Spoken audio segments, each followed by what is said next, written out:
Fact-finding lamang po ang ginawa ng Yun nga po. DPWH. Dahil At wala pong fact-finding- mga pangalan na binanggit.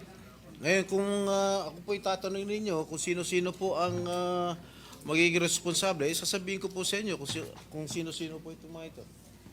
Salamat po, Mr. President, Your Honor, kasi po meron kayong binanggit dito na dalawang Assistant Secretary ng DPWH sa panahon na ginagawa ang proyektong ito na nakatalaga sa Region 3 o Region 2 at tatlong undersecretaries naman ang malinaw na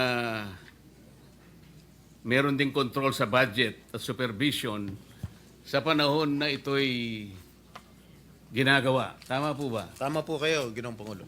Para po malaman ng ating kapulungan, maaari po bang sabihin natin kung sino po itong mga taong tinutukoy po ninyo, Mr. President, Your Honor? Maraming salamat, Ginoong Pangulo. Nagtanong na rin po kayo kung sino-sino po itong mga tao. Hindi ko nabanggit sa aking privilege speech.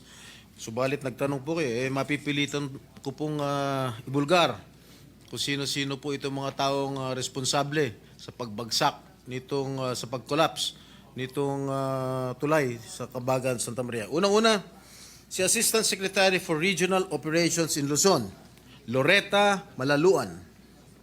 She succeeded Neri Bueno, now Asik Bueno, as Regional 2 Director. The time when the bridge project was already facing structural problems. Siya ang nagrekomenda noong January 2021 na pondohan ang retrofitting na nagkakalaga ng 233.5 million o yung pagsasagawa ng epoxy crack repairs.